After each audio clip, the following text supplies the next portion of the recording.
So Emily Holland her paper is Grindhouse Nostalgia, Mediated, I always struggle with this word, Corporeality, and 9/11 in Robert Rodriguez's Planet Terror. Emily is a PhD candidate and graduate teaching assistant in the Department of Media and Communication at the University of Auckland.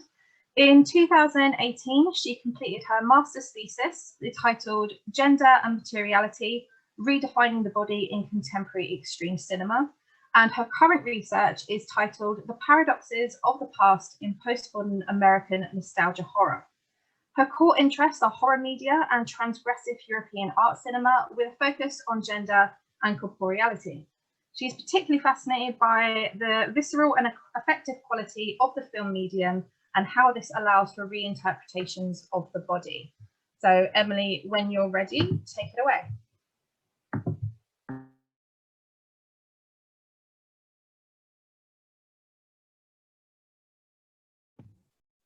Okay, so hi everyone, and good evening from where I am at the moment.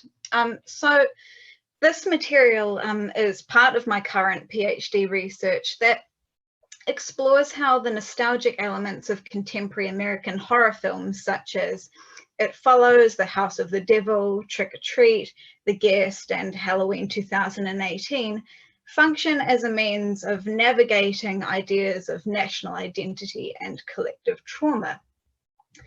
While a certain degree of pleasure is gained from these films' nostalgic modes, they also serve a more deconstructive and reflexive purpose, aligning with Svetlana Boym's theory of reflective nostalgia, which she describes as ironic, inconclusive, and fragmentary.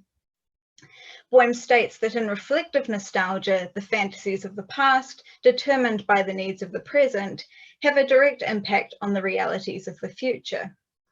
In transcending multiple temporalities, reflective nostalgia allows for a complex and critical engagement with the past in relation to the present.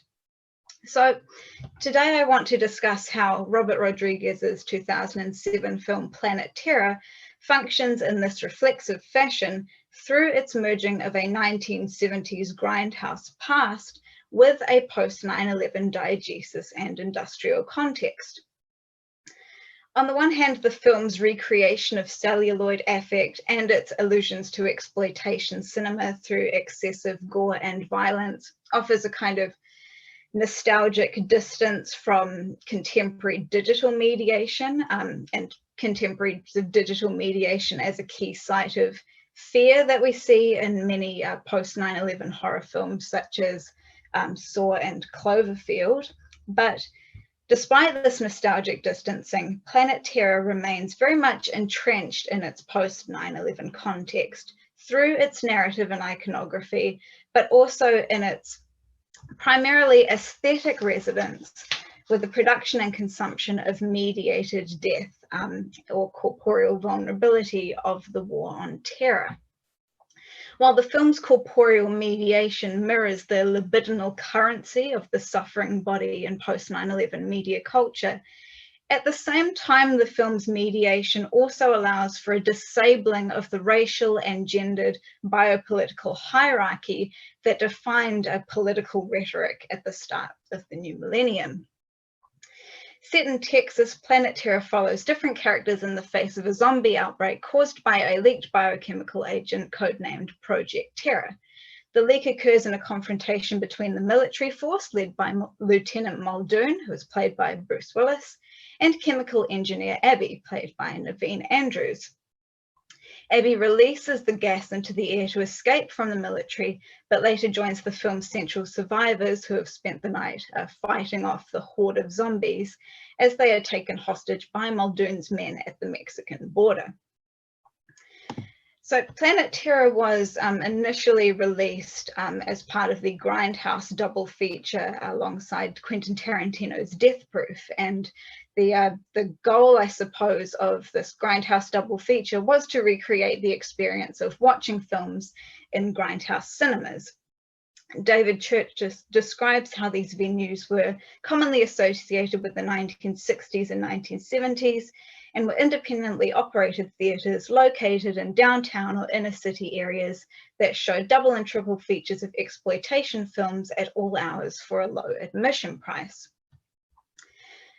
While Rodriguez and Tarantino aimed to recreate grindhouse spectatorship through low culture genre references and the incorporation of retro trailers, commercials, and one of my favorite media symbols of the restricted cougar, the most striking feature of Grindhouse's nostalgic mode is the celluloid damage that is constructed through digital technology.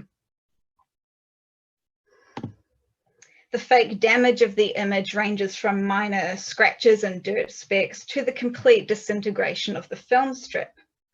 This technical breakdown that is completely staged and digitally constructed nonetheless works to recreate a technological nostalgia for analog's materiality. But while much attention has been given to the way to this specific resurrection of a celluloid past, little attention is given to the way the film also responds to the imagery, affect, ideology, and rhetoric of 9/11 and the War on Terror. So I guess in narrative terms, the biochemical weaponry as the source of the zombie outbreak kind of strikes a chord with the biochemical warfare threat after 9/11, so namely the anthrax attacks that took place the following month. Not only is Abby's release of the gas the catalyst for the outbreak, but Muldoon later reveals that the military planned to use it as a means for finding a cure for their own biochemical infections that they contracted in the Middle East. The reason the military take the survivors hostage is because of the possibility of them being immune to Project Terror's effects. And it is during this revelation from Muldoon to Abby and Al Ray that we are brought quite explicitly into the post 9/11 present. Okay, so as Muldoon sort of explains that he deserves a cure for their biochemical infections because he's responsible for killing Osama bin Laden, we kind of see how his body starts to break down and sort of morph into this expanding, weeping mess at the same time as the remediated celluloid also does the same. So you can kind of see in the color and in the warping as well. And so El Ray then says, you know, as Muldoon is sort of becoming more grotesque, El Ray says, "God bless you in your service to this country," before shooting him. Sorry, okay. So the reference to Osama bin Laden in this scene shows a merging of multiple temporalities that pushes the nostalgia of Planet Terror beyond a longing for 1970s grindhouse theatres. If we are to recall Boehm's assertion that reflective nostalgia offers an intersecting of the past, present, and possible future, this moment, while conjuring up a cinematic past through the warping of remediated celluloid as Muldoon's body undergoes its own grotesque mutation, also evokes temporalities of remembrance surrounding 9/11. So it echoes the past in which the attacks occurred, aligns with the War on Terror present, yet it constructs a desired fantasy future of bin Laden's demise. With the film being released in 2007 and bin Laden's death not occurring until 2011, the scene presents a dialogue with national trauma and a means of exorcising it through a fictionally constructed future. At the same time, the alignment between corporeality and mediation in this scene, while in this case emphasized through remediated celluloid, is another way in which Planet Terror operates within its post 9/11 present. So this notion of making mediation explicit and aligning this excessive mediation with the vulnerable body is also a central component of many post 9/11 horror films that foreground the mediating of the corporeal, and predominantly through newer media. So in the Saw films, we have this kind of televisual communication between John Kramer as Billy the Puppet and the torture victims. And then after 9/11, we also get this very strong surge of found footage or the kind of documentary style films such as Cloverfield. So very much a kind of a strong relationship between media and corporeal vulnerability. So the spectacles of mediated mortality that occurred during 9/11 itself became more prolific in the War on Terror through the violence that was recorded through photographs, videotapes, and mobile phone technology. And that was distributed not only through select mainstream media, but also through online networks that fostered snuff videos as new modes of mainstream digital consumption. Mark Astley describes how the stream of snuff videos from Iraq are now circulated on major social networking sites, and that such sites have accommodated a disquieting confluence of death, sex, and technology, representing a kind of popular cultural endgame that has bled gradually into the mainstream as now defined by social media. Referring specifically to shock sites like Ogrish in the early 2000s, Astley states that when a hostage or hostages had been executed, users would visit sites repeatedly until the footage they were seeking was posted. Indeed, such was the number of execution tapes released that Ogrish actually offered a menu where you could choose to download and watch the murder of your choice. So I wish to suggest that such an abundant demand, production, and circulation of snuff is indicative of a libidinal function behind the consumption of death media and foregrounds a spectatorial engagement of both disgust and desire, or at least a sense of disgust and awe or fascination. Moreover, with online digital death recordings ranging from the deliberately gritty and amateurishly affective to the spectacularly cinematic and heavily edited, these snuff videos of the War on Terror highlight the body as inseparable from the mediated hyperreal. So the point I want to make about Planet Terror in relation to this is that Planet Terror's excessive mediation of bodies and death as both pleasurable and abject also exudes a similar cultural currency and libidinal function as this online death media. Rodriguez's film also presents us with the confluence of death, sex, and technology that Astley describes of the snuff film. So in the lead up to Tammy's death, where she is ambushed by a group of zombies on the highway, the pleasurable framing of her body is intertwined with this pleasurable breakdown of both her body and the body of the medium, with the kind of scratches and sort of shuddering of the remediated celluloid becoming more erratic as she is overtaken by hungry ghouls. Astley also suggests that the transgressive yet inherently pornographic nature of snuff holds the spectator in rapt, mindless fascination, what Frederick Jameson has referred to as the film as Medusa, where the visual exerts a hypnotically pointless spell. And this notion is echoed quite strongly in the film's opening sequence, where Cherry performs a go-go dance for the diegetic and non-diegetic spectators, where both her body and its mediating aesthetics are framed as pleasurably enticing. The way Cherry's body is mediated in this opening, however, doesn't really differ from the mediation of her damaged body after her leg has been ripped off by hungry zombies later in the film. Her amputated limb and placeholders that include a table leg and a machine gun are framed with a sense of fetishistic pleasure. So while I do not mean to suggest that the fictional cinematic violence of the film is, the same as the very real death media of the War on Terror, I do think that both nonetheless point to this libidinal engagement between the spectator and the mediated vulnerable body that is especially prominent in post 9/11 culture. While Planet Terror adheres to the mediated hypnotism and fetishization of corporeal vulnerability and articulates a similar libidinal drive behind the consumption of mediated death, the question remains as to what purpose its nostalgically remediated celluloid serves in an explicit post 9/11 narrative. While it seems fair to suggest that the nostalgic aesthetics that frame vulnerable bodies allows for a safer, less taboo mode of voyeurism to be restored, the film's mediating of the body through this remediated celluloid also potentially fractures the biopolitical hierarchy of the Bush administration's post-9/11 political rhetoric. And this rhetoric essentially favoured white, male, militant, and also Christian bodies over racially, spiritually, and sexually othered bodies. So after 9/11, once again, we see this kind of anxiety over non-white bodies and this conflation between whiteness and Americanness.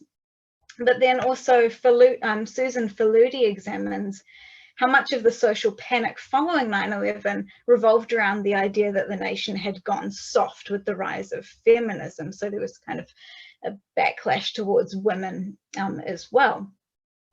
The correct response, therefore, was to restore conservative ideals of traditional gender roles and to foster hardcore masculinity as a weapon against the other and a symbol of national pride. So while women's bodies are certainly looked at through the lens of Planet Terror's corporeal medium, Rodriguez's film also undermines such biopolitical conservatism of the Bush administration. And I think the most obvious way it does this is by having Muldoon, this embodiment of white male militancy, as one of the key sites of corporeal vulnerability and bodily breakdown. Moreover, the film's often playful and ironic rejection of militarism is echoed in its diverse group of heroic survivors that includes both women and racial minorities. And I also think that there's perhaps an ironic reflexivity at play, and also there's a much more recent resonance with the fact that Muldoon is also shot dead by Mexican-American El Rey, who states, "God bless you and your service to this country." Ultimately, by mediating corporeal breakdown through the body of the remediated celluloid, Planet Terror emphasizes all bodies as one and the same, disabling the privileging of some bodies over others, characteristic of the Bush administration's post-millennium rhetoric. So Planet Terror does not merely reflect on the Grindhouse past that it aesthetically references, but it also converses with its post-9/11 present. While on the one hand, the nostalgic mode of the film allows it to separate itself from other post-9/11 horror, at the same time, the film's framing of the corporeal resonates with the libidinal quality of networked death media of its diegetic setting. This corporeal mediation, nonetheless, I think, has the potential to fracture biopolitical hierarchy of conservative post-9/11 politics.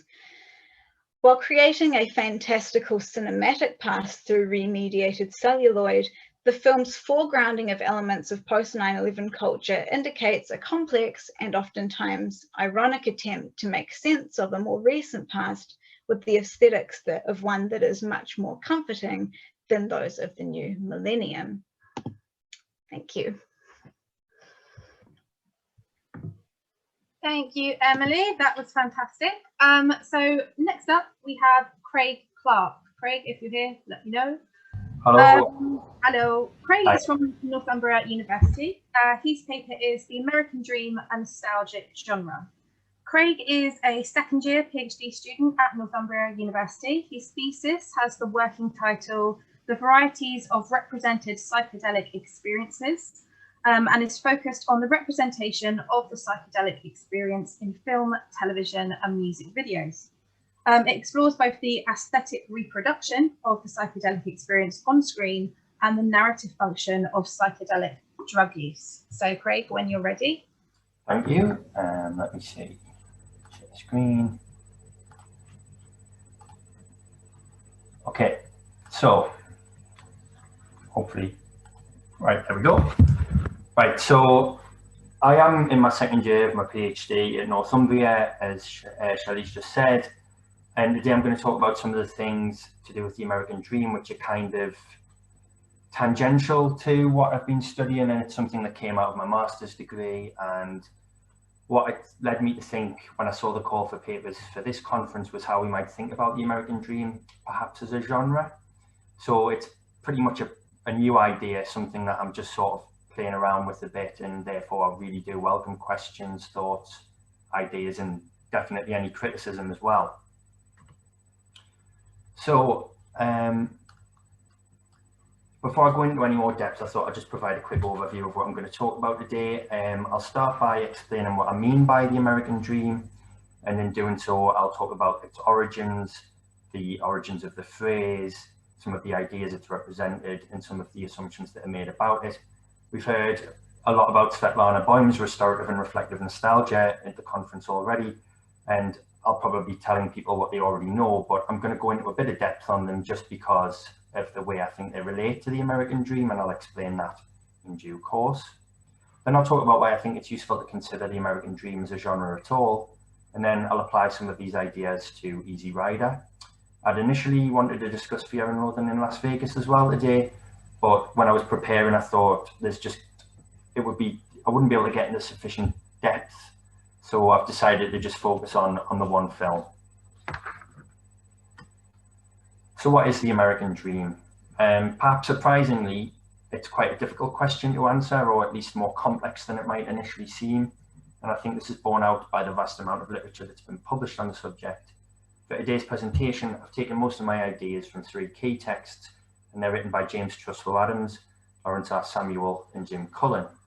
So Adams is probably the most significant figure because he's widely believed to have been the first to coin the term, doing so in his 1931 book, The Epic of America. For Adams, the dream was fundamentally based on the idea that everyone should have the equal opportunity to make for themselves a better, richer, and fuller life, though he doesn't really settle on a single definition, using at least 3 in that book alone. And I think this gives a sense that the true meaning of the American dream has always been quite elusive, even since the term first came into existence. Today, you might be forgiven for thinking the American dream is all about money and social status. And Adams does acknowledge that there was an economic motive for the dream, and he talks about migrants being lured to America's shores because of that economic motive. But when he does so, he's quick to qualify it as a means to an end rather than an end in of itself. Adams roots the American dream in the Declaration of Independence's guarantee of the right to life, liberty, and the pursuit of happiness. And he calls the Declaration's author, Thomas Jefferson, the apostle of the dream. He also adds that Jefferson was of the belief that the dream could only be realized in a nation comprised mostly of independent farmers. And I say this to show that there doesn't seem to be anything implicit about the dream's origins that suggests it has anything to do with money or wealth, or that it should be solely thought of in those terms. However, when you think about the idea of personal freedom, which does seem implicit, it might also bring to mind individualism, and this has sometimes been described as the sidekick of materialism, and it's often associated with the idea of pulling oneself up by one's bootstraps in a financial sense, which obviously does have a relationship with money and wealth. However, you can also think about freedom in countless other ways, even just down to the idea of being free to sort of do your own thing, which I think is one of the things that Samuel points to. This broad concept of freedom is also important because it brings to mind the idea of the pioneer and the frontier, which is something that Adams builds on. He locates the frontier in America's origin story, and he says that the succession of frontiers upon which the country was built provided the American dream with this sort of continually renewing source of energy and impetus. The pioneer, meanwhile, has lived on in numerous guises, and my interest in psychedelics and psychedelic culture, I've come across someone like Ken Kesey, for example, describing the 1960s experiments with psychedelic drugs as part of the counterculture in the tradition of the American pioneer. Meanwhile, the open road of writers like Whitman and Kerouac, and indeed in films like Easy Rider, also evokes this kind of pioneer spirit. And by the 1960s, when Easy Rider was made and released, the dream had come to mean just about anything. So arguably, this suggests that the dream is so bound up with this idea of freedom that people have just kind of taken to interpreting it however they feel like. So from this discussion today, that's the definition that I'm sort of rolling with, this idea that freedom is underpinning the American dream. So the relevance of nostalgia to the American dream is palpable in Svetlana Boym's description of nostalgia as a feeling we have for another place, a different time, and a better life. And the reason that I've already mentioned that I'm going to go into restorative and reflective nostalgia is because I think that this makes an even more interesting way of thinking about the American dream. So bear with me, you might already be well aware of this, but it hopefully will make sense as I move on to talk more about it in relation to the American dream. So restorative nostalgia concerns itself with national symbols and myths. It's often taken up as part of national and nationalist revivals, and there's no room for historical incongruities between past and present in its anti-modern approach to history. Indeed, it doesn't really consider itself to be nostalgia at all, but rather a form of truth and tradition. The return to origins is a significant plot point of restorative nostalgia. For the restorative nostalgic, the past is relevant to the present, and rather than conjuring this kind of feeling of longing and distance, the past remains close and tangible. And this idea that Boyle mentions of a perfect snapshot that never grows old resonates strongly with a fundamentally photographic medium like film. Reflective nostalgia is effectively its opposite, and it calls in absolute truth into doubt, and it dwells on the ambivalence of human longing and belonging. It relies on details rather than symbols, and it thrives on the imperfect process of remembrance. So reflective nostalgia doesn't have a single plot, and the reflective nostalgic individual considers the past to be unrecoverable, and they're left to meditate on history and the passage of individual time. So to conclude, we can sort of differentiate the restorative nostalgia that evokes the national past and future from reflective nostalgia that's based a lot more on individual and cultural memory. Hopefully, what is already becoming apparent is that these two types of nostalgia are, at least in my opinion, clearly relevant to the American dream. With its roots in the Declaration of Independence, the American dream is very much bound up with the nation's origin story, while as a philosophical sort of expression of the Declaration, it's the means by which it keeps alive the ideas of it in the present day. So the sense of restorative nostalgia in this is, I think, very palpable. That the American dream possesses multiple meanings, however, aligns it more with a reflective nostalgic perspective. Likewise, the idea that the American dream is dying or dead, something that's been around as long as the phrase itself, if not before it even came into existence, produces the reflective nostalgic feeling of longing and belonging.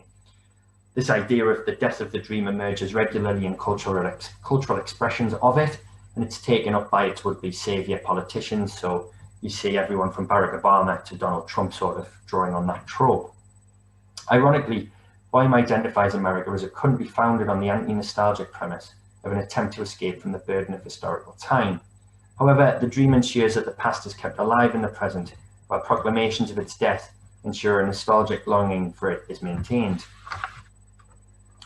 So I'll move on to now is why I think it's worth thinking about the American dream as a genre at all, and not just say a narrative tradition and intertext in the way that someone like Michael Dunn has done in his book Intertextual Encounters.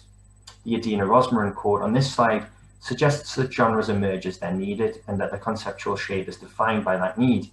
And I think that the American dream might be considered as a genre because it serves the explanatory purpose of critical thought. So a lot of this might again be familiar to people, but I'm going to go into it because it provides, I think, the basis for me suggesting that we can talk about the American dream as a genre. So there's a number of reasons that genres emerge, and as John Frau explains, genre doesn't really belong to a text. Its function is much more of reading, and genres might be assigned to texts and then in different contexts they might be changed. Genres emerge and survive for a number of reasons, and they might be simple or complex in nature. Intertextuality is also an important part of genre. Schaeffer and Friedman think of genre in terms of intertextual relations. Frau considers genre as the intertextual base of films that might direct us to yet other genres and subgenres as they guide our understanding of a film's logic. And I think this is where this idea of the simple and complex becomes important, because the American dream might function most readily in a way that can be used to describe the complex intertextual fusion of genres and subgenres rather. So in the case of Easy Rider, I think this is going to become a lot more evident when I discuss its qualities as a road movie and as a Western. So hopefully what I'm demonstrating here is the idea that what a genre is and what constitutes a genre is constantly evolving rather. There seems no reason to me that we shouldn't use the American dream as a genre. Indeed, the fact that genre works at a deeper and more forceful level than the explicit content of a text is particularly relevant to the American dream, which according to Frederick Carpenter has had an unconscious and indirect influence on the plotting of fiction. Next, I'm going to discuss Easy Rider's exemplification of some of the ideas that I've been talking about. Although I'm limiting myself to just the one film, I aim to at least begin to show how this proposed American dream genre can work with a tangible example. So Frau tells us that textual cues are a significant aspect of genre because they tell us something about the text and how we should use it. So what I'm going to do is consider American symbolism and iconography as one textual cue, and relatedly, various American spaces and places in which these symbols appear as another. And in doing so, I aim to show that together they produce an American dream generic framework. I'll also point along the way to their relevance to restorative nostalgia. So on this slide, I've included 6 examples of the American flag as it appears in various settings in Easy Rider. The flag is the most obvious textual cue in the film, and it's nearly constant throughout. And it repeatedly reminds us that this film is saying something about America. I mean, I could have taken countless other examples to add to this 6. So the flag tells us how to use the film in a number of ways. Firstly, its near constant presence in the film is made possible by the protagonist Wyatt, who's played by Peter Fonda. And this is because he wears it on his jacket and helmet, as you can see on screen, and it adorns the motorcycle he rides as well, which you can also see there on the screen. Indeed, the motorcycle is symbolically American in its own right, and it forms part of the quintessential American dream of the open road. The flag's mobility then ensures that this idea is emphasized, while also allowing the flag to appear in almost every scene in the film. Finally, that Wyatt should be considered as representing something about America is further evidenced by his pseudonym, Captain America.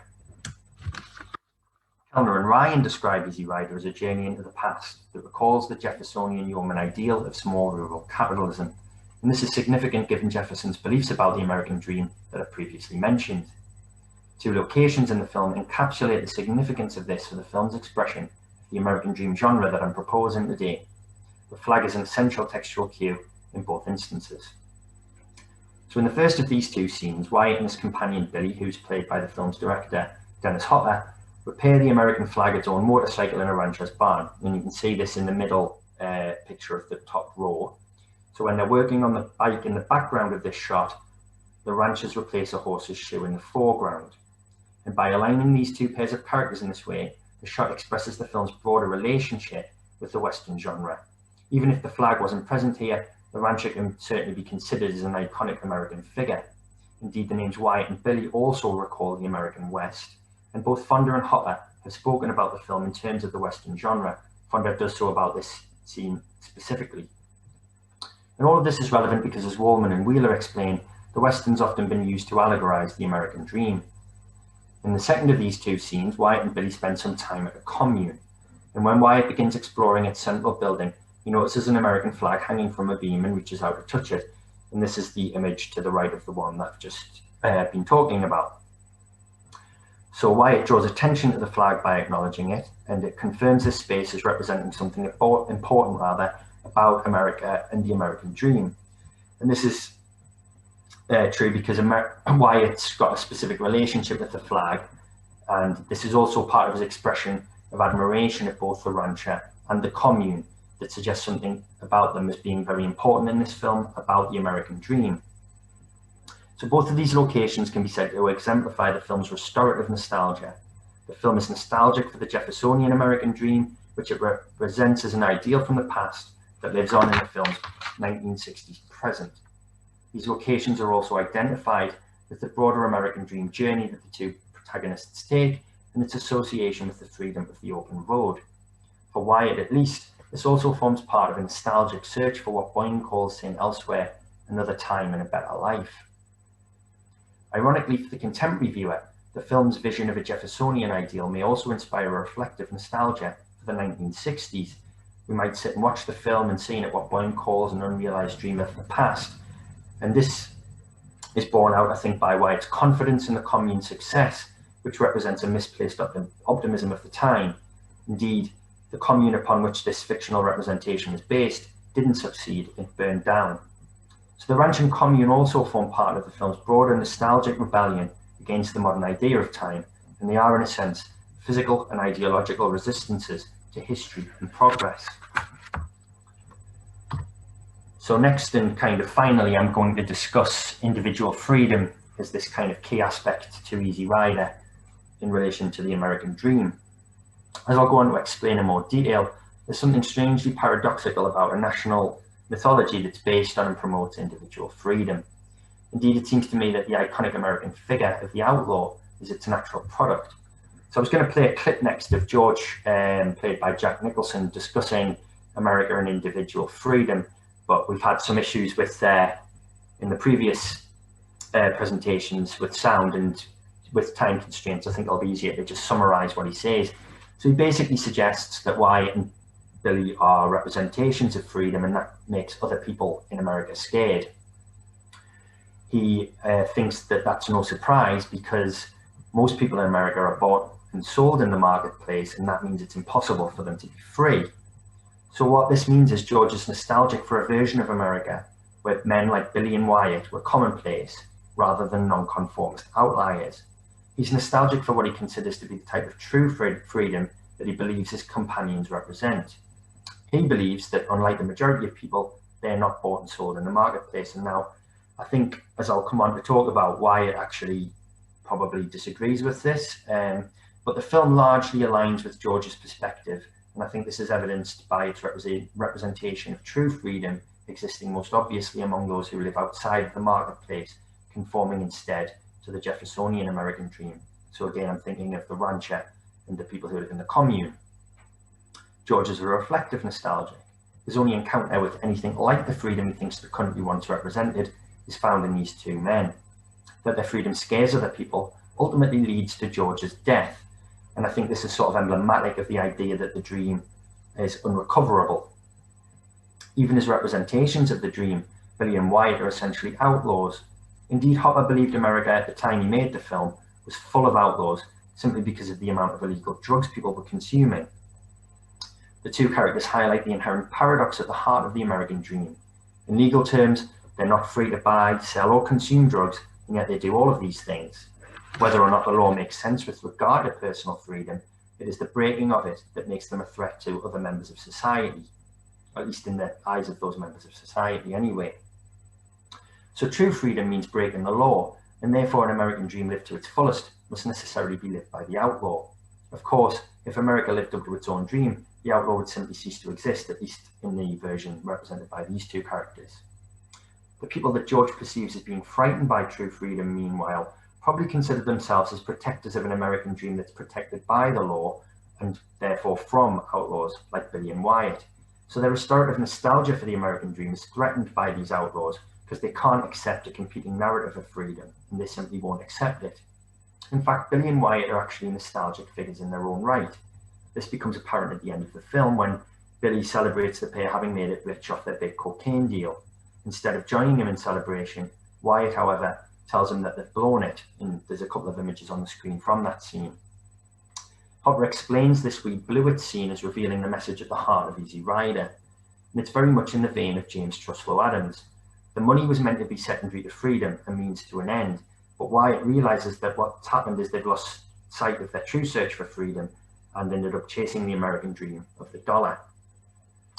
I found it particularly interesting that Wyatt concludes this after they've taken LSD. Not only is the drug use another example of outlaw activity, LSD can be considered as an agent of revelation, and it exposes him to his own hypocrisy. Perhaps Wyatt discovers through his LSD use that he and Billy are no freer than those people George identifies as being bought and sold in the marketplace. However, it all comes too late, because soon after this realization, Wyatt and Billy are shot and killed. So the money that they've had stored in from their cocaine deal, that they've had stored in the American flag teardrop gas tank since the start of the film, explodes. And the idea of putting the money into the machine is this sort of metaphor for feeding the machine of America, and it ultimately contributes to the destruction of the country and of themselves. And I guess they are as representations of the American dream. Again, we come back to that death of the American dream trope. So the dollar as a symbol of this particular version of the American dream grows up with them. And according to Easy Rider, the path offered to the American dream by money is an illusion, and it's a self-destructive one. So my aim here was to speak about some interpretations of the film to explore and exemplify the ways in which the American dream as genre might serve the explanatory purpose of critical thought. And obviously there's a lot more that we could say about this film alone in this regard, but I thought I'd finish just by putting 4 other examples that occurred to me that might fit within this generic framework. Thanks for listening. I hope there's some interesting questions at the end. Lovely, thanks, Craig. Thank you. So closing the panel today is Sabrina Mittermeier. Sabrina's paper is called Ryan Murphy's Hollywood and Queer Nostalgia. Dr. Sabrina Mittermeier is a postdoc researcher and lecturer in American cultural history at the University of Kassel, I hope I'm saying that right, Kassel, in Germany. She is, what was it, sorry? Kassel. Kassel. She's the author of The Cultural History of Disneyland Theme Parks, Middle Class Kingdoms, the co-editor, among other volumes, of Fan Phenomena Disney, the Routledge Handbook to Star Trek, and Fighting for the Future Essays on Star Trek Discovery. Her work has also appeared in the Journal of Popular Culture and soon will appear in the European Journal of American Culture and the Journal of European Popular Culture. She is currently embarking on a second book project dealing with unmade queer television in the US and West Germany. So Sabrina, whenever you're ready. Hi, everybody. Yes, indeed, my talk today also has to do with the second book project. So this is all very new material, but I'm sneaking in my old project on theme parks, as you will see. Hopefully you can see this. Right, so the title of my talk is Ryan Murphy's Hollywood and Queer Nostalgia. As it turns out, I've also reshifted it a bit. So it says about queer nostalgia, but other issues of queerness in this text. So for those of you that do not know, Hollywood is a Netflix-produced miniseries that premiered last year on May 1st. It was created by Ryan Murphy, who people might know from shows like Glee or Nip Tuck or American Horror Story, and Ian Brennan, who's a frequent collaborator of his. It's set in circa 1947. I think the show never actually says the exact year, but it's definitely that sort of like late 40s, 1940s golden age of Hollywood. And I'd like to show the trailer. It's a fairly long trailer, so if like after half minute it's clear that you can't hear this properly, can somebody interrupt me? Then I will just try to sum it up. But let's try. Right. So I hope that gives you sort of an idea of what the show looks like, who's in it. I'm obviously going to come back to some of the plot in a minute. So what you can probably tell from the look of it, it very much is full of nostalgia for that golden age of Hollywood, at least when it comes to the visuals of the show. So I want to talk a bit about the production design for it.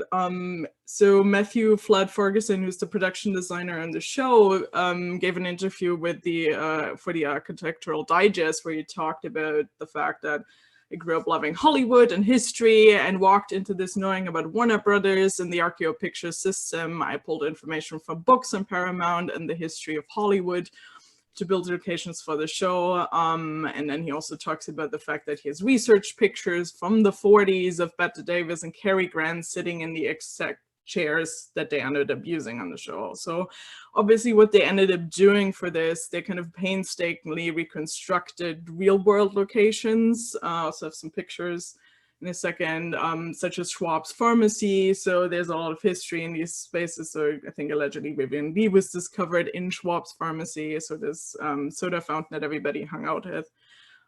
They also started to hunt down antiques, such as these chairs. So they were very interested in sort of recreating this look of the golden age, quote unquote, of Hollywood.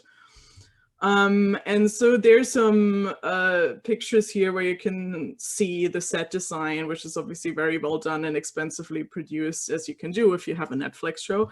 So again, Schwab's Pharmacy is like upper right corner here, and like restaurants people would go to. Then the gas station here plays a key role in the narrative as well, because it's a front for a sex work business that starts off some of it. I think you saw that in the trailer as well. And then obviously the studio, and the studio in the narrative is fictional. It's called Ace Studios, but it's obviously modeled on places like Warner and Universal at that time. And what I noticed as somebody who's doing or has done lots of work on theme parks is that there's a certain nostalgia for all of this that you can also actually find at places like theme parks. And very much the same kind of nostalgia, because if you look at these pictures and I arrange them in the way, so if I switch back and forth, so upper left corner, that restaurant space, or again, Schwab's Pharmacy, the studio look. So these are pictures, as it says here, from Disney's Hollywood Studios theme park in Orlando or the Universal Studios theme parks in Orlando and Hollywood. So what that does is really, so why do these spaces end up at theme parks? I mean, in Universal Studios, obviously they turned the studios into a theme park, so that's that, but that's a larger nostalgia for this time.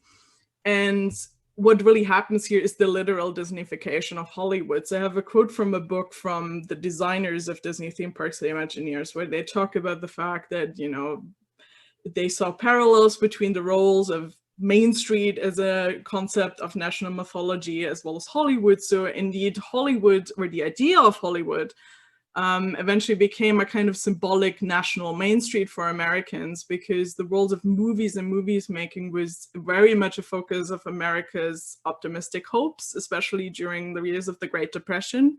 So we're going to the movies with sort of an escapism and an antidote. So that vision of Hollywood is nostalgic from the beginning, and that's why we find it in theme spaces like this. So, and when then a show like Hollywood starts to recreate space in the same way the theme parks do, there's that sort of feedback loop happening, and there's already sort of this very obvious built-in nostalgia to that look of the show, and with that nostalgia comes a great amount of whitewashing and head washing and the things that we'll talk about. So that's why it was important for me to kind of come back to sort of the look and the set design. So what does the show do narratively? What it really does, it's trying to reinscribe queer and Black lives and their stories into this sort of Disney-fied nostalgic narrative of Hollywood. So those are not all the protagonists, but the ones I want to point out here are obviously Rock Hudson. So obviously a very fictionalized account of Rock Hudson, played by Jake Picking, and who turns out to be his partner and lover, Archie Coleman, a fictional character who's a queer Black man who writes a screenplay. And then there's Raymond Ainsley, played by Darren Criss, who's an upcoming director who's dating actress Camille Washington, who is a young Black woman at the time, only gets very tropey bit parts, but obviously would never get to proper stardom. So the important, like the key plot of the show is that they're trying to make a movie together, based on the real-life event of the actress Peck Entwistle committing suicide by jumping off the Hollywood sign. So Archie, the screenwriter, picks up on this and writes a screenplay about it. And so obviously they have trouble doing this, but they somehow get through with a studio. So in the end, they want to make that film with a Black queer writer starring a Black female lead, which obviously would have never happened in 1940s Hollywood. But the show ends on the happy end that this becomes a hit and wins several Academy Awards. So it plays with lots of kind of what ifs. And I'm seeing a notification. Okay. So it addresses racism and queerphobia head on. So the coming out of somebody like Rock Hudson wouldn't have been easy. However, I'm going to come back to this in a second. Sorry, you got thrown off by the chat notification. So a recurring metaphor of this obviously is the struggling to make it in Hollywood and those who are left behind by it. And so what you can see this in the title sequence for the show, which is just has the characters climbing up on the Hollywood sign and then ending up on top of it and looking kind of wistfully into the future or down at Hollywood. And what you can see here also, like here you see one of the white main characters reaching out for one of the Black main characters, helping him up. To be fair, there's also a reversal of this. It's very much them helping each other up in this system.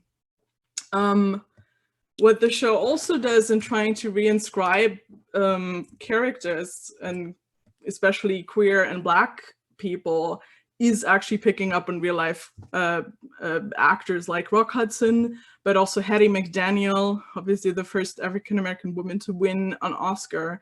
Here played by Queen Latifah, and then Anna Mae Wong, who's an Asian-American actress who had garnered a lot of critical attention at the time, but also was replaced eventually by a white actress in Yellowface. And and they kind of redeem them and redeem some of the hardships that these real people went through and kind of play with all of this alternate history. So this is obviously what it is. However, and I want to point to, and this is where I'm going to go with this now, is that quoting from this very, very great book by Melanie Conan on queer representation and race in American film and television, where she says that, you know, mainstream cinematic traditions create visions of queerness that appear revolutionary, but are ultimately very normative in their message about queer subjectivities and romances. And this is ultimately what happens with Hollywood as well. Like, there's something very cool about taking these queer characters and sort of redeeming them, or reinserting queer characters where they weren't, or reinserting Black characters and people where they weren't. But in the end, it ends up being very normative. Why does it end up being very normative? Because what really happens, and what really is the limit of this alternative history, is that all of these people, they're only allowed to reinscribe themselves into an existing oppressive system. So the system of Hollywood is sort of questioned a bit, because by showing all of these dark sides, by showing the queerphobia, by showing the racism, but it's never actually dismantled. Like, they never actually go away from, this is Hollywood, this is the studio system, this is great. Because in the end, it's these good people within the system that help these other people make it in Hollywood. So they completely uphold it. So one of the studio bosses from A Studios then helps them, obviously. Like, none of this would happen without people who are at the top of the food chain making this film happen. And what really happens with it is that Hollywood then never loses the Disney-fied glamour, as the whole show really shows you. Because in the end, it eradicates or rehabilitates those that stood in the opposition to this glamour. So that sex work plots, basically, that sex working facility doesn't exist anymore. There's a very problematic kind of, played by Jim Parsons, you saw him in the trailer, like a producer who abuses and rapes people, essentially. He gets rehabilitated because it's mostly a narrative of like, well, you know, he was also stuck in a closet and now he wants to do better. So it really keeps intact this completely nostalgic image of Hollywood. And even though I think there's like this typical Hollywood ending to it, which I actually didn't necessarily see coming, I was still surprised and happy that this old maid didn't make a turn for the worse. So it is potentially empowering to see queer people and Black people succeed like that. But I think there's still caveats to it, because it really projects this very utopian vision where one film is essentially imagined to change a whole system or even a whole society for good. And I think what it really does is it vastly simplifies systemic racism and queerphobia and really doesn't engage with it in the ways it should. So I think what it really is sort of a liberal fairy tale, because Hollywood itself as a whole, as we see it on screen here as well, and even at the end of the narrative, remains a vastly white heteronormative system to which minorities have to assimilate, essentially, to get recognized. Like, we don't see any change where they really overturn the system in any way, or more Black and queer writers get to do something. It's really this one film becomes a success and that apparently solves all the problems. And that also stands in, I think that's a misunderstanding of how history works, or how really the US work as a society. Because if you look at the real life stories of somebody like Hattie McDaniel, she won an Oscar and had to walk a segregated red carpet and nothing changed. And I think it seems like the eventual solution to the systemic oppression that the show gives us is a sort of colorblindness and homonormativity, where again, you have to assimilate to make it, and then everything's fine. And so I see this as a sort of reinscription into what has been called homonationalism by Poor, where it's really, again, you become part of this national myth and this public history and this fantasy to be accepted. And I think because of all this nostalgia and the upholding of nostalgia that's happening, it really stands in direct opposition to radical change. So again, this is a liberal fantasy, not really a progressive fantasy. And yes, that's my talk. Thank you. I just need to...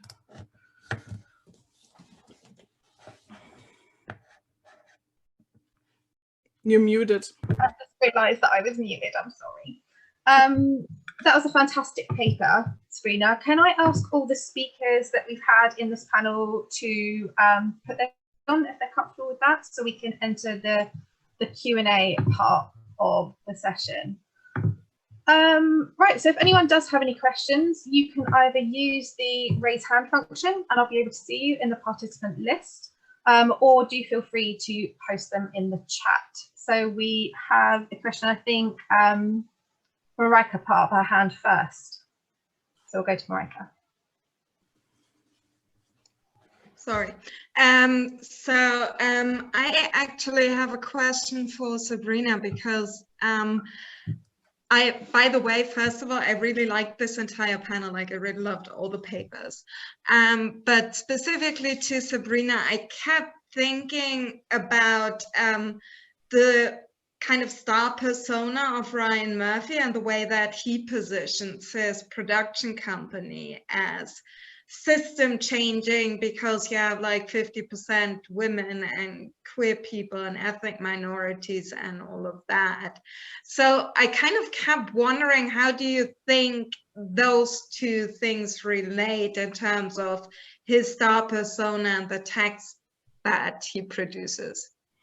Yeah, thank you. That's a great question.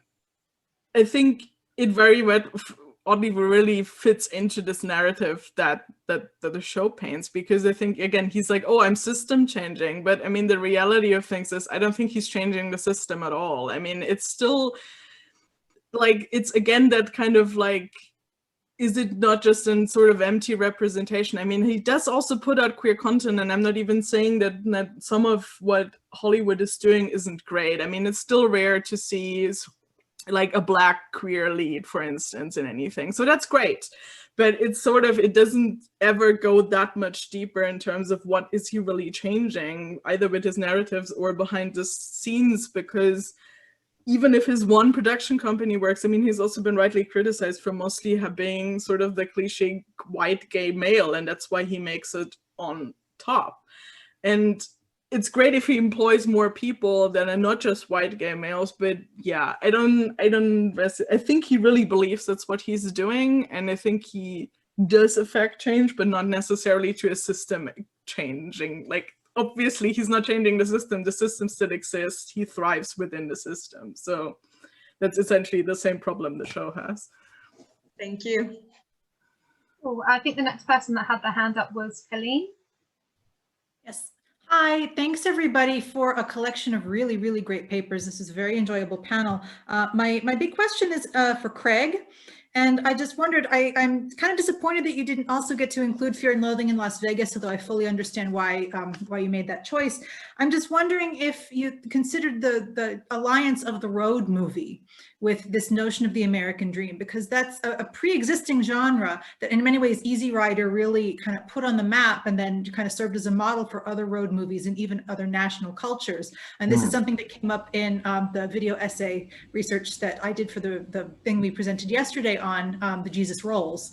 And also its source text, Les Valseuses, or Going Places, which came from France. One of Blier's big inspirations was Easy Rider, and just sort of the fact that they structured it around that same kind of thing. But what it raises in the context of American film, I think, is really this notion of the frontier, and how throughout American history, there's always been a frontier and it's always been moving. And sort of any way you move across the space of the American continent, you're moving across space that used to be the frontier. So there's something essentially nostalgic about that, that motion, that propulsion, that always comes through in American road movies. I mean, that transfers very differently into other cultures. And I think that's also sort of an impulse that lends itself to conquest, extra territorial conquest. You can see this, of course, in the representation of Vietnam, and and even the war on terror, taking military action outside of these borders. So I just wondered if that's something that that has come up in your research already, if you've considered this kind of alliance between the road movie genre and the American dream. But thanks, and I think it's a really interesting productive angle that you can take on this. Okay, cool. Thank you for the question. Yeah, I think the first thing that I thought was, well, one of the key, I guess, resemblances between Easy Rider and Fear and Loathing is the vehicle, it's the road, the desert. They're both Western locations as well. I think when I was thinking about other examples as well, a lot of them involve the kind of thing that you're talking about. Thelma and Louise, I thought was an interesting one to think about because obviously it uses different. We've got two female leads, which isn't usual for the kind of road movie. It's usually two men. I hadn't thought about it in the context that you've given it because I'd started to drift off more into the new frontier with either space and sci-fi, which I haven't really looked at, but also the mind, which was more the Ken Kesey thing. But that fits in, they overlap because even Kesey had the bus and the drive across country, and obviously the drug use in both of Fear and Loathing, and this sort of subscribes to that as well. So it's like another interesting layer for me to look at, I think, there. Definitely. Thank you. Okay, Kate had her hand up, but she's put it down, and I wasn't sure if that was a Zoom glitch or if she did it herself. So I'll move on to the next person. So Matthew Leggett had his hand up next. Wow, great start to the day. Thanks everyone. I was particularly interested in Emily and Lindsay's papers. I don't want to do too long a preamble, but nevertheless I will. Some of my own research has touched on this idea that there's been a kind of explosion of nostalgic media in 21st century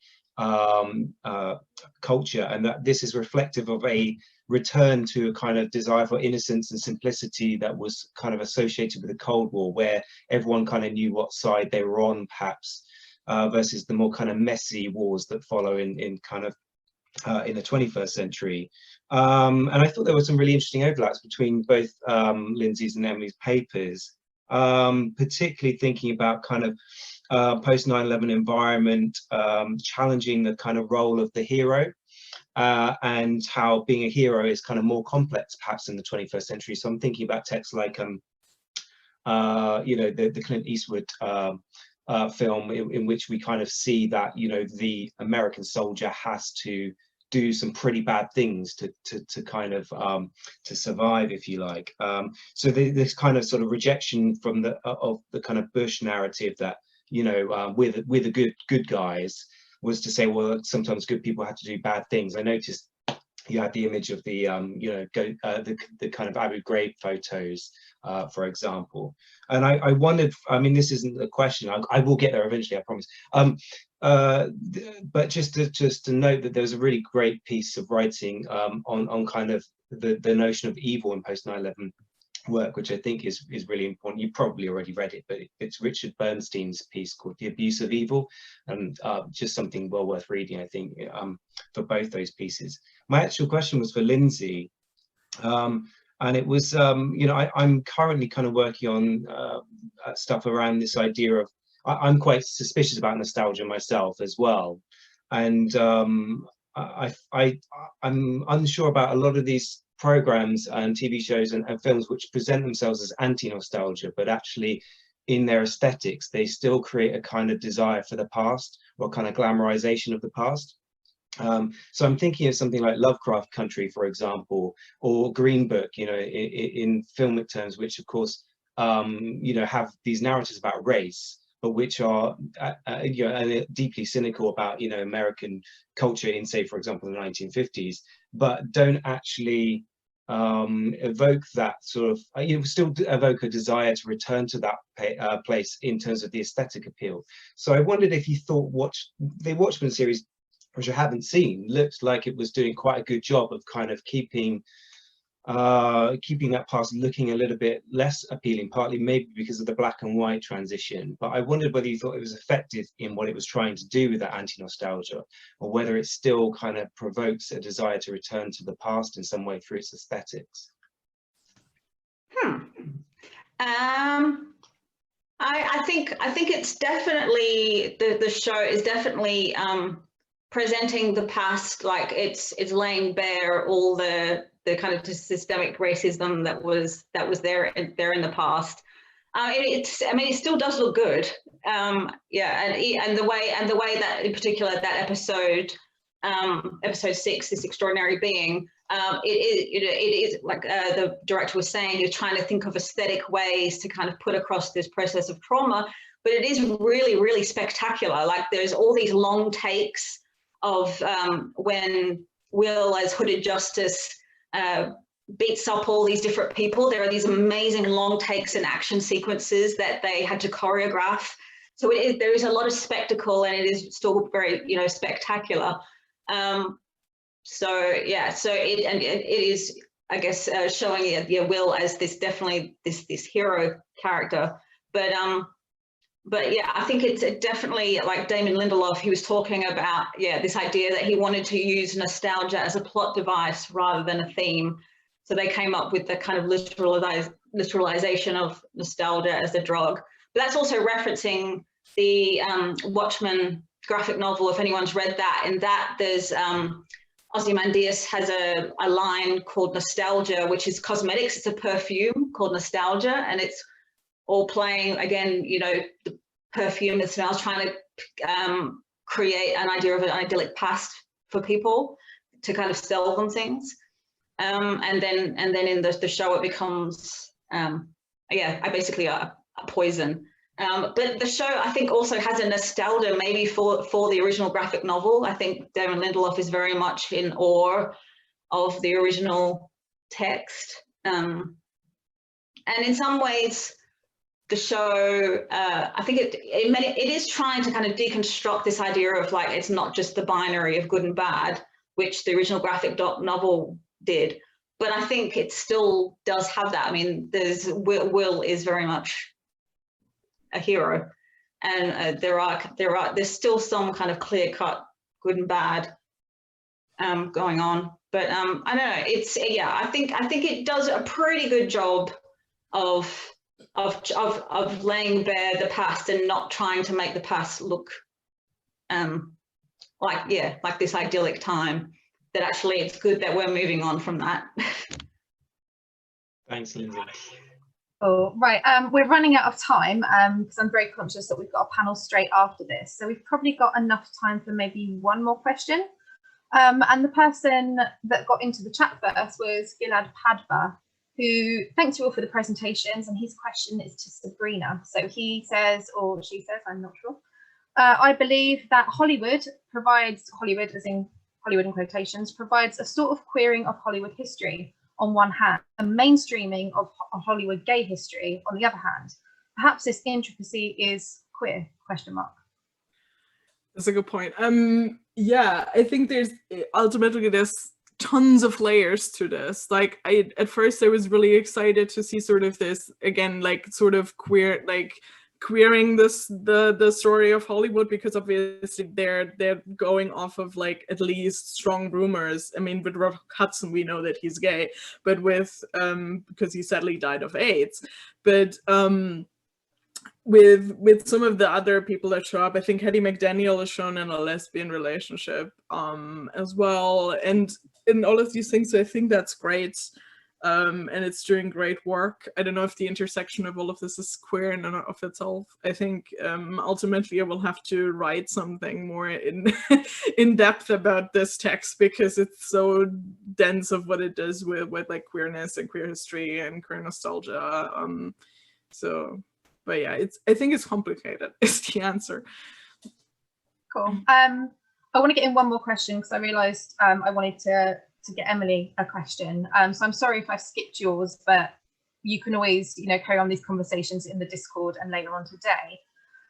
So in the chat, someone asked, Emily, I really liked how you it's early in the morning, I'm sorry, related corporality and remediation and hypermediality. Since you're talking about post 9/11 though, I was wondering, have you thought of these texts in terms of pre-mediation? The idea of linking pre-mediation to the temporalities of nostalgia are interesting to me. And he does say if you address that in your paper, then he's sorry that he missed it. That's a really great question. And no, I didn't address pre-mediality or pre-mediation. I guess sort of mainly my starting point was the because sort of in looking at this film sort of before actually thinking about how it related to 9/11 or how it responded to 9/11. And to be honest, like when I first saw the film, the dots didn't quite connect for me. It was a while ago, like around when it first came out. But I guess my starting point was this idea of remediation as a very significant component of nostalgia. So it's of the idea of recreating, and it also, I guess, kind of speaks to the idea of copying as well. So I hadn't specifically thought about what you're talking about, but I think I could definitely do some more work there. So I think I kind of just used its very obvious remediation as kind of the core feature there, and sort of, I guess, thought about how that sort of relates to mediation, and I guess I'm sort of thinking quite specifically about snuff, and sort of weirdly, I have done a bit of reading on snuff, and there is this kind of very interesting response to snuff about whether it being real or not. So I thought that was also kind of an interesting link as well. But thank you for that. I'll definitely look into that a bit more. All right, I'm going to close the panel because we're in severe danger of running into the next one. If you want to stay in Stream B, the next panel here is Growing Pains, Genres for Young Audiences. But if you want to swap to Stream A, is Deconstructing National Mythologies and Narratives. But thank you very much to our panelists. And yeah, let's carry on the conversations as we go through today.